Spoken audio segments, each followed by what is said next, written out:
مولاي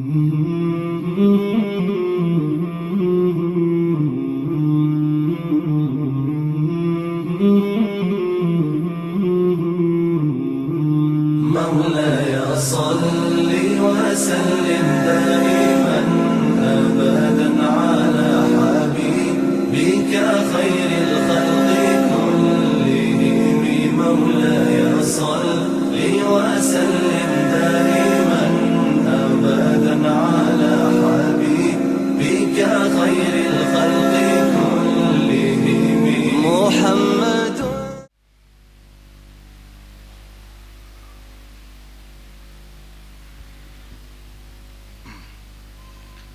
Bismillahirrahmanirrahim. Assalamualaikum warahmatullahi wabarakatuh.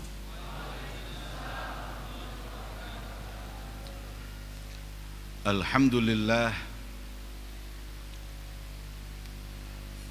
Alhamdulillahi hamdan katsiran tayyiban mubarakan fihi ala kulli hal. Wa na'udzu billahi min ahwali ahli dhalal wa min fi'lil juhal.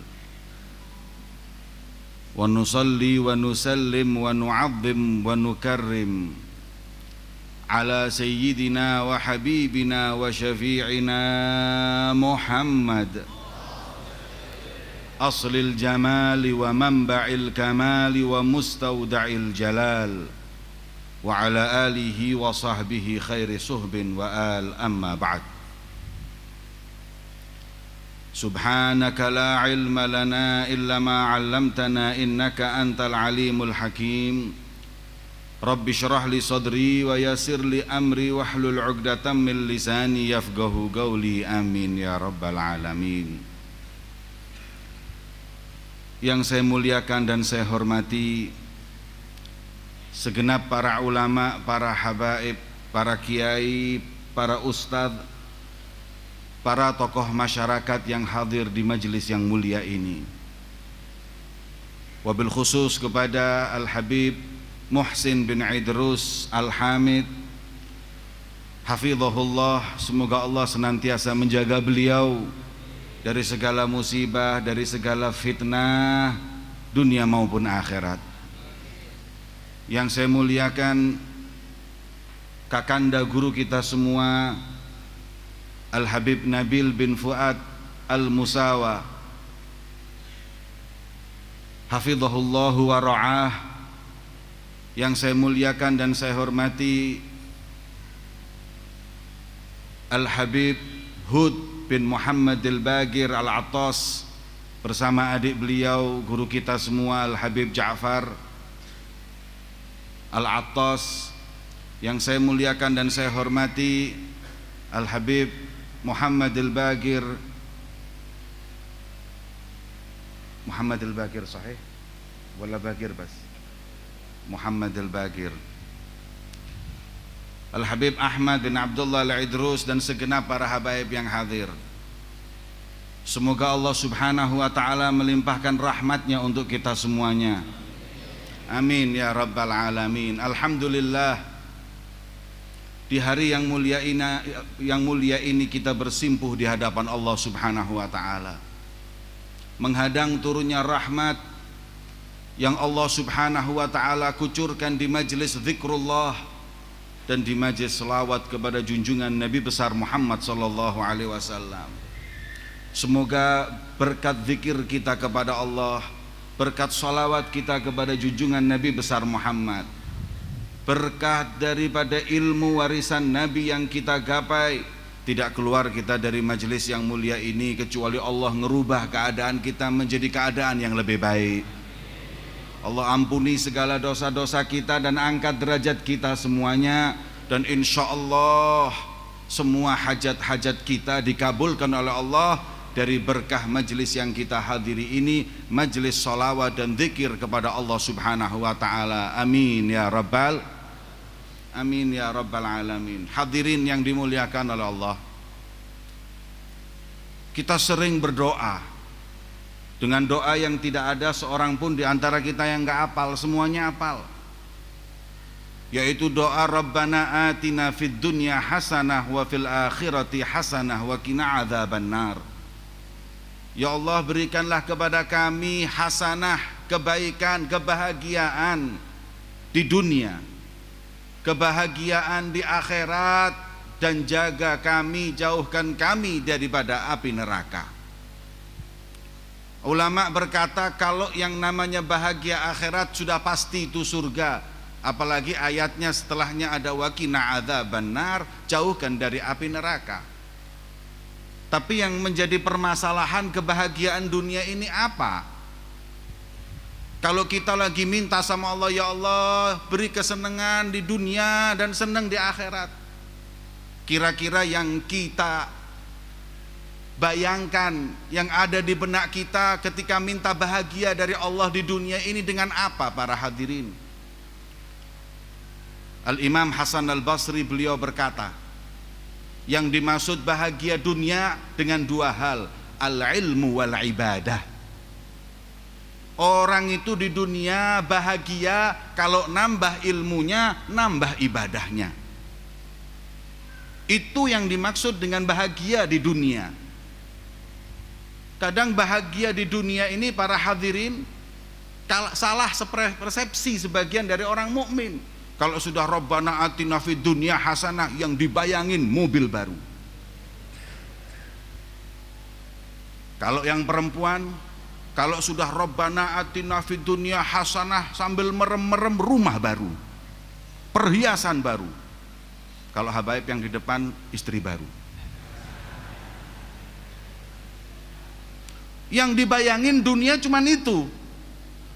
Padahal yang dimaksud dengan kebaikan dunia adalah syai'un la yanfad. Bahagia itu sesuatu yang kekal, nggak hilang. Rumah hilang, harta hilang, apa bahagianya? Punya sesuatu yang hilang. Yang nggak hilang itu dua, kata Imam Hasan Al-Basri, al-ilmu wal ibadah. Nambah ilmu, nambah ibadah. Makanya nih kalau kita doa Rabbana atina fid dunya hasanah, terus kita hadir ke majelis Rasulullah, itu berarti doa kita dikabulkan oleh Allah. Wa fil akhirati hasanah, setelah ini insya Allah bahagia di akhirat. Wa qina adzabannar, insya Allah yang hadir ini semuanya nggak ada yang penghuni neraka, amin. Masya Allah, saya kalau lihat hadir dan majelis yang mulia ini jadi ingat Habib Umar, jadi ingat Habib Mundir. Tadi saya bilang ke Habib Muhsin, hari Jumat, Habib Mundir meninggal hari Minggu, hari Jumat saya ditelepon, ngomong panjang lebar, diantaranya kita buat diplomasi. Ente hadir ke Aridwan, ana hadir ke majelis Rasulullah, deal. Kadang-kadang kita sama-sama semennya, repot mau ninggalinnya. Alhamdulillah hari ini saya bisa hadir. Fa insyaallah rauhaniyahnya Habib Mundir ada di tengah-tengah kita. Maka kita juga berharap insyaallah agar Allah Subhanahu wa taala jadikan ini majelis betul-betul amal Habib Mundir yang membuat bahagia Nabi Muhammad sallallahu alaihi wasallam. Amin ya rabbal alamin. Nambah ilmu, nambah ibadah. Apa enaknya dengan harta yang melimpah, jabatan yang tinggi, tapi dia nggak punya ilmu dan nggak ahli ibadah.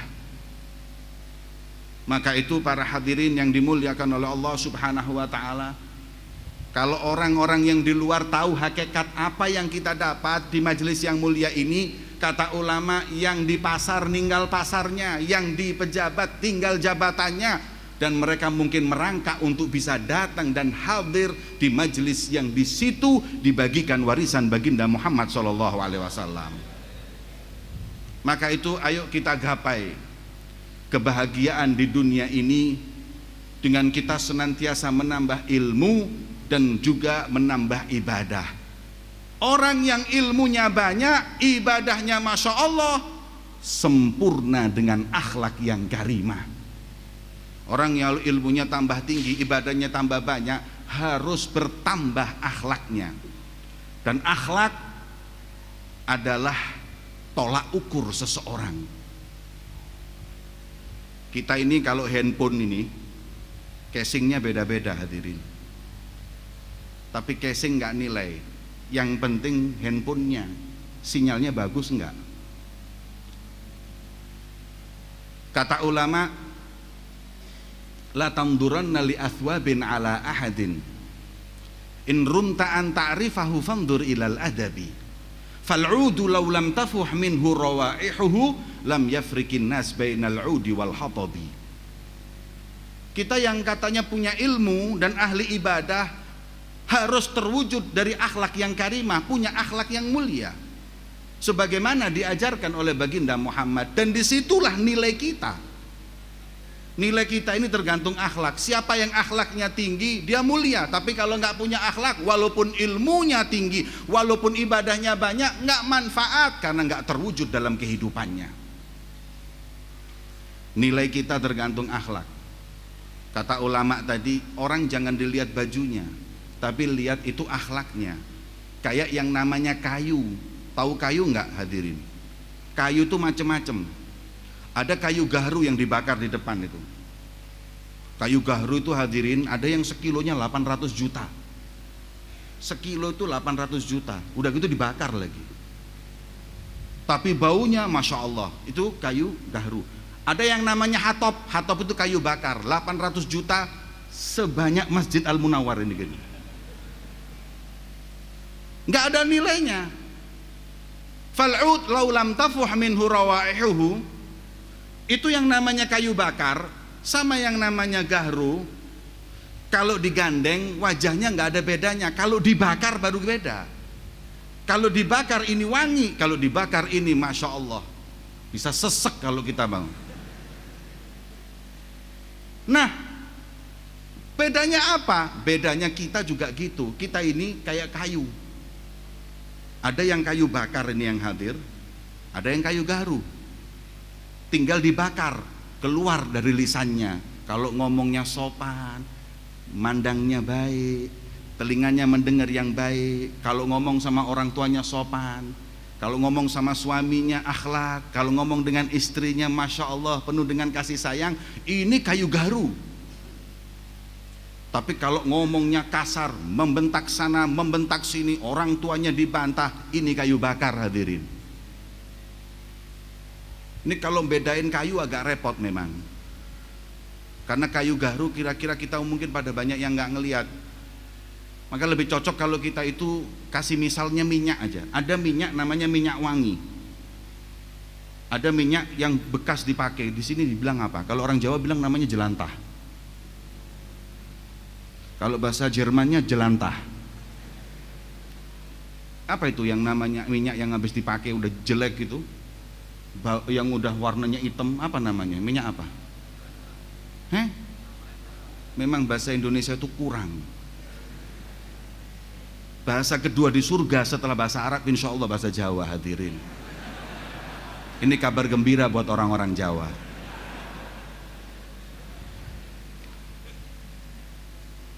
Minyak itu ada minyak bekas, ada minyak wangi. Minyak wangi itu 100 mili 2,5 juta. Minyak bekas 2,5 juta 10 tong. Nah kita juga gitu hadirin. Kalau udah ngomong kelihatan mana minyak wangi, mana minyak bekas. Makanya yang hadir ini keluar nanti dari majelis, kalau sopan naik motornya, ini majelis yang minyak wangi. Tapi kalau udah keluar, Masya Allah, teriak sana, teriak sini, ganggu orang sana, ganggu orang sini, itu minyak bekas. Itu gahru dan itu yang namanya kayu bakar. Maka itu para hadirin yang dimuliakan oleh Allah Subhanahu wa ta'ala, wujudkan ilmu dan ibadah kita dengan akhlak yang karimah.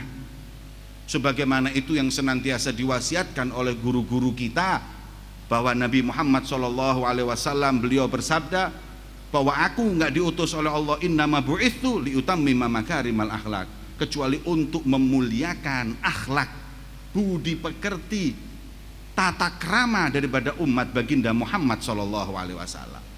Maka insya Allah hadirin yang dimuliakan oleh Allah, dengan akhlak tersebut kita akan menggapai kebahagiaan dunia dan akhirat. Amin Allahumma amin, Allahumma amin. Itu akhlak sama manusia. Ada lagi sekarang akhlak sama Allah.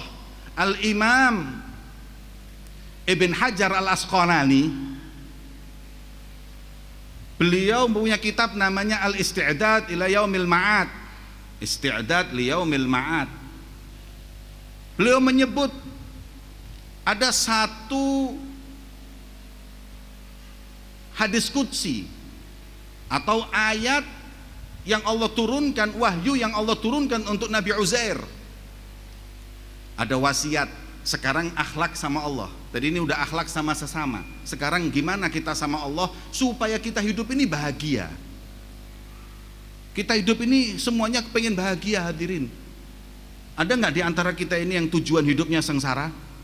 Ada. Kalau ada, doanya ganti. Rabbana atina fid dunya sengsara wa fil akhirati sengsara. Tapi karena nggak ada, hasanah semua yang kita minta. Sama orang udah akhlak yang baik. Sekarang dengan Allah gimana?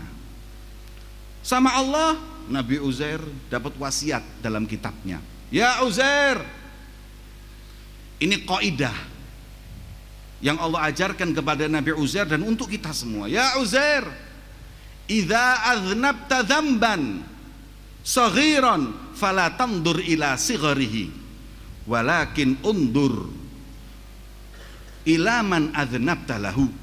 Manil ladzi aznabta lahu. Uzair, kau kalau apabila maksiat dengan maksiat yang kecil, jangan dilihat maksiatnya, tapi lihat kepada siapa kau maksiat. Sekecil apapun yang kita maksiati tetap Allah. Maka jangan kita pilah dosa yang kecil maupun dosa yang besar. Al-Imam Az-Zahabi punya kitab namanya Al-Kabair. Al-Imam Ibn Hajar Al-Haytami punya kitab namanya Az-Zawajir. Di situ mengungkap apa aja sih yang mananya dosa besar dan dosa kecil, karena ulama memilah menjadi dua, al-kabair was-saghair, ay kabirah was-saghirah. Dosa kecil, dosa besar. Akan tetapi ulama sufi nggak pada mau memilah dosa menjadi dua. Al-Imam Abdul Aziz Ad-Dabbagh beliau berkata, la indana saghirah wala kabirah. Di hadapanku nggak ada dosa kecil, nggak ada dosa besar. Akan tetapi semua maksiat yang menyebabkan inqita'anillah, putus hubungan saya sama Allah, di mataku adalah perbuatan yang sangat keji. Nggak ada dosa kecil, dosa besar. Ini kadang-kadang kita mau dosa ngelirik-ngelirik, nggak apa-apa deh, dosa kecil. Hadir majelis pulang, insya Allah taubat kita dikabulkan oleh Allah. Kalau kita maksiat, melihat kecil dan besarnya dosa, itu masalah, hadirin. Tapi kata Allah kepada Nabi Uzair, jangan lihat dosanya, tapi lihatlah kepada siapa kau berdosa. Memang kalau dipikir-pikir, hadirin, kalau urusannya dengan sesuatu yang besar jadi besar. Sekarang saya mau tanya sama yang hadir, nyubit orang ini, mencubit orang itu, kalau teman kita cubit, nggak mungkin sampai pengadilan, hadirin. Coba Pak Jokowi dicubit, saya jamin diambil pas pampres, nggak pulang 7 hari 7 malam, pulang udah botak semuanya. Kenapa? Urusannya sama RI 1. Tapi kalau urusan sama teman nggak masalah, sama-sama cubitnya. Tapi dengan siapa berurusan?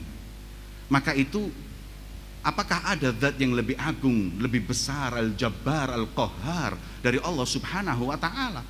Makanya udah nggak usah lagi kita pilah, udah dosa kecil nggak apa-apa. Apalagi dosa kecil, wa man hama haulal hima yushiku an yarta'afi. Dosa kecil kalau terus-terusan, naudzubillah, akan justru menjerumuskan dia kepada dosa yang lebih besar, karena dia udah terbiasa dengan yang kecil. Maka itu jangan pilah dosa. Pokoknya kita harus yakini selama itu maksiat, yang kita maksiati Allah Subhanahu wa Ta'ala. Ya Uzair, Uzair, ini nasihat yang kedua. Idza asabaka khairun yasirun fala tandur ila sigharih walakin undur manil ladzi razaqa. Uzair, kalau engkau mendapatkan kenikmatan, kebaikan sekecil apapun, jangan lihat nikmatnya, jangan lihat kebaikannya, tapi lihat siapa yang mengkaruniakannya. Masya Allah. Maka apapun, sekecil apapun kita mendapatkan kenikmatan, kita mesti tahu dan kita yakini ini datang dari Allah. Kalau udah datang dari Allah Subhanahu wa ta'ala, ini hal yang besar hadirin. Handphone, ini handphone jadul, tapi kalau yang ngasih si dia itu diciumin tiap malam. Itu handphone dijual di Glodok nggak laku hadirin. Cuman karena yang ngasih orangnya sangat dia cintai, Masya Allah. Padahal juga nggak pasti jodoh apa enggak ya nggak jelas.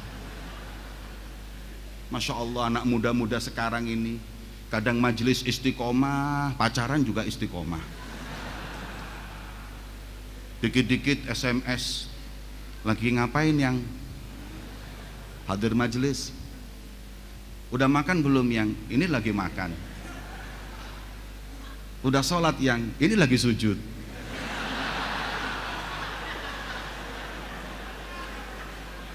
Masya Allah. Malaikat bingung lihat kalian kita ini. Kalau kita dapat rezeki jangan dilihat kecil besarnya rezeki, tapi lihat ini yang ngasih siapa? Allah. Asy-Syaikh Abu Bakar bin Salim radhiyallahu taala anhu. Suatu saat beliau ini setiap hari 700 orang tamu yang diberi makan. Ada orang tua datang bawa beras, nggak ada nilainya. Ini yang dikasih makan 700 orang, ini bawa beras nggak ada 1/4 kilo. Udah gitu ketika ngetok rumah Syekh Abu Bakar bin Salim minta dibangunin lagi. Mana Syekh Abu Bakar tidur? Suruh bangun, saya mau ngasih beras. Masya Allah. Kata santrinya nanti. Kesian itu Syekh Abu Bakar bin Salim itu tidur. Entar aja. Tolong saya mau ketemu. Udah nggak usah. Kelihat suara tersebut, Syekh Abu Bakar bin Salim dengar. Ngomong pada santrinya, santri biarin, jangan boleh pulang, saya mau ketemu. Kemudian ditemuin sama Syekh Abu Bakar bin Salim. Mau apa ya ibu? Mau ngasih hadiah. Masya Allah, hadiah apa ibu? Beras 1/4 kilo. Masya Allah ibu. Padahal biasanya orang ngasih tontonan hadirin. Ini cuman 1/4. Udah gitu kiainya suruh bangun lagi. Tapi Syekh Abu Bakar bin Salim menyambut dengan baik. Kemudian dicium lagi itu. Beras itu dicium. Masya Allah, jazakillah khair, Allah yang balas. Kemudian seneng itu orang. Setelah keluar santri dipanggil. Idza ma syakarna galil ma ja'anal katsir. Santri, kalau yang dikit ini kita nggak syukurin, yang banyak nggak akan datang dari Allah. Jangan dilihat ibu yang ngasih, tapi ini adalah pemberian Allah. Sekecil apapun, kalau udah kekasih yang memberikan, itu sesuatu yang sangat mulia. Nah kalau kita amalkan ini, kita hidup syukur selalu. Dapat rezeki syukur, dapat ini syukur, semua rezeki yang Allah berikan khairun. Makanya dalam ayat tersebut dikatakan idza asabaka khairun, bukan rizkun. Kebaikan apapun, dikasih baju kita sama Allah, dikasih apapun, syukurin. Jangan dilihat bajunya, jangan dilihat kofiahnya, jangan dilihat duitnya, tapi lihat siapa yang menggiring untuk sampai di hadapan kita rezeki tersebut. Maka itu insya Allah setelah ini kita nggak lagi udah meremehkan rezeki, karena tetap kecil besar Allah yang beri. Terakhir, idza asabatka baliyatun, kata Allah kepada Uzair, Uzair, kalau kau itu kena musibah, fala tashkuni ila khalqi, jangan ngeluh kepada makhlukku. Kama anni la ma syaqaitu ila malaikati idza sa'adat ilayya masawi. Sebagaimana aku juga nggak pernah ngeluh sama malaikat kalau dia datang bawa dosa-dosamu. Kita dosa, kemudian oleh malaikat ditunjukkan, ya Allah ini fulan dosa. Nggak pernah aku mengatakan, ngapain maksiat itu orang? Apa nggak lihat di situ sudah ada majelis? Apa nggak lihat di situ ada orang soleh? Ngapain? Nggak pernah. Dia maksiat pun tetap aku nggak pernah mengeluh kepada malaikatku. Lah kenapa ketika aku musibah ngeluh sana ngeluh sini? Ini kita kadang-kadang hadirin subhanallah hidup cuman hanya untuk mengeluh. Dapat musibah kecil gede, uangnya diambil orang, masya Allah sekali bata semua dengar. Kalau perlu diumumkan di majelis Rasulullah, uangnya diambil, ini orang zalim ini dan itu. Ikhwani, Sayyidina Abu Bakar Siddiq ketika beliau sakit, ada seorang yang mengunjungi dan berkata, wahai Abu Bakar, kau orang yang dekat sama Allah, minta dikasih sama Allah. Kau sakit saat ini, udahlah minta sama Allah. Kemudian beliau berkata, kaifa ashku ila tabibi mabi walladzi asabani min tabibi. Ngapain saya harus mengeluh sama Allah, sedangkan yang memberi penyakit ini adalah justru tabib, dokterku, yaitu Allah. Ini penyakit datang dari siapa? Dari Allah. Apakah saya mengeluh ketika saya diuji? Enggak. Rabi'ah al-Adawiyah, tahu Rabi'ah al-Adawiyah? Rabi'ah al-Adawiyah ini sufiah yang sangat agung. Ketika beliau sakit, ini orang sakit pada datang ke rumah beliau minta doa. Sekarang ketika giliran beliau sakit, beliau nggak mau doa. Wahai, kata murid-muridnya, Rabi'ah, minta sama Allah sembuh. Malu. Udah dikasih sembuh puluhan tahun, dikasih sakit dikit minta sembuh. Enggak deh, udah biarin. Enggak pernah mengeluh. Kan Al-Imam Muhammad bin Ahmad Sahib Syaib pernah ziarah Sayyidina Al-Muhajir dengan Imam Al-Haddad. Kemudian ketika dia jalan, ada kalajengking menyengat, teriak, aduh, sakit banget, aduh. Kata Imam Haddad, ngapain? Sakit, disengat kalajengking, gitu aja ribut. Ini sini, tanganmu mana tanganmu? Dipegang tangannya, dimasukkan ke perut, ke dadanya, panas. Ah, Imam, kau sakit. Sudah 17 tahun aku demam, gak ada yang tahu kecuali kamu ini. Ini anak majelis Rasulullah, pilek aja udah status di Facebook, demam.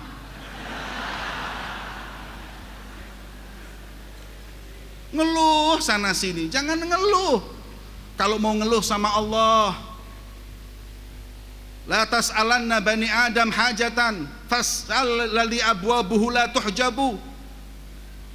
Jangan minta sama manusia hajat apapun, mengeluh apapun. Kalau mau ngeluh itu kepada zat yang pintunya kebuka, nggak pernah ketutup. Bani Adam dengan Allah itu beda. Wallahu, kalau Allah subhanahu wa ta'ala itu marah, in tarakta su'alahu, kalau kau nggak mau minta. Wa bani Adam hina yus'alu yughdabu, kalau orang itu dimintain tambah marah. Tapi kalau Allah tambah seneng. Makanya kalau mau ngeluh sama Allah. Ini derajat orang awam kepada kayak kita. Ini ngeluh aja nggak apa-apa, tapi sama Allah. Tapi la taskuni ila khalqi, jangan ngeluh sana sini.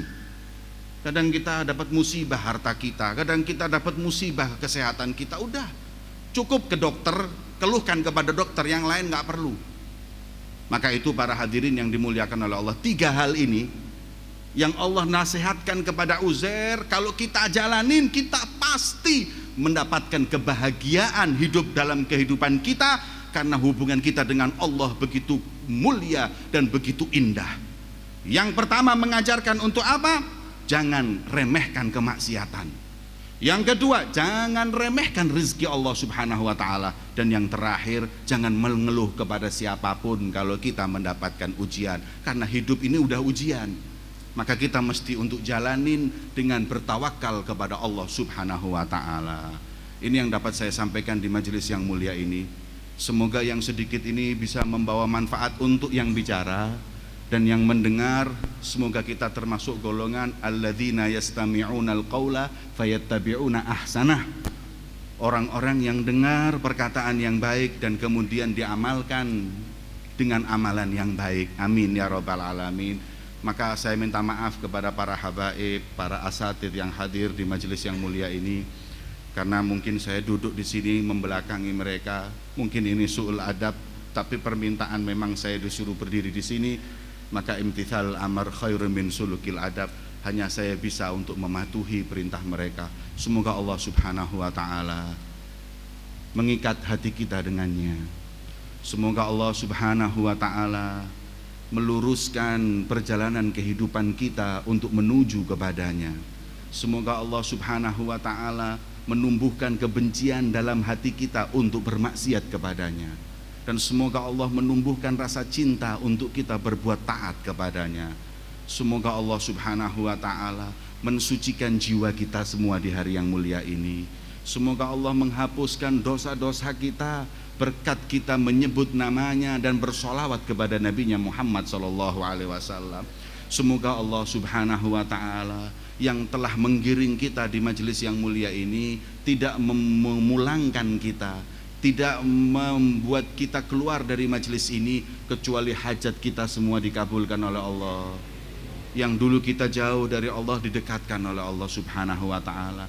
Yang kita nggak begitu dekat dengan Nabi didekatkan dengan Nabi Muhammad sallallahu alaihi wasallam. Yang masih suka maksiat dibuat jadi benci kepada maksiat dan cinta ketaatan kepada Allah Subhanahu wa ta'ala. Allahumma ya Allah, di malam yang mulia ini kami bersimpuh di pintu rahmat-Mu ya Rabb. Kami bersimpuh di pintu ampunan-Mu ya Allah. Fala taruddana khaibin, jangan Kau biarkan kami pulang dengan tangan hampa ya Allah. Apabila Kau tolak kami di masjid yang mulia ini, di majelis yang mulia ini, di mana lagi Kau akan menerima dan mengkabulkan permintaanku ya Rabb? Apabila dengan mengetuk pintu rahmat-Mu Kau tolak aku, kepada pintu siapa kami berharap ya Allah? Sedangkan Kau zat yang paling rahmat dan kasih sayang ya Allah. Sedangkan Kau adalah zat yang arhamur rahimin. Maka hanya kepadamu kami berharap, hanya kepadamu kami meminta ya Rabb. Allahumma la tahrimna khaira ma indaka li syarri ma indana bimahdi judiku wa karamik. Ya Allah, jangan Kau haramkan kebaikan yang Kau akan berikan kepada kami karena maksiat kami ya Allah, karena banyaknya dosa kami, banyaknya kesalahan kami ya Allah. Ya Allah, kami paham bahwa kami bukan orang yang pantas untuk mengetuk rahmat-Mu, tapi kami umat Nabi-Mu Muhammad. Pandang Rasulullah, pandang Habibullah, pandang Safiyullah. Kami hamba Rasulullah, kami umat Nabi Muhammad. Kami pencinta Rasulullah sallallahu alaihi wasallam, kami majelis Rasulullah. Maka kami berharap berkat Nabi Muhammad, semua apa yang kami inginkan Kau kabulkan ya Allah. Qad kafani ilmu Rabbi min su'ali wa ikhtiyari. Kadang kami enggak tahu harus meminta apa kepadamu ya Rabb, tapi Kau tahu apa yang kami butuhkan ya Allah. Maka demi pengetahuan-Mu yang begitu luas, kabulkan dan berikan yang terbaik untuk kami di dunia dan akhirat.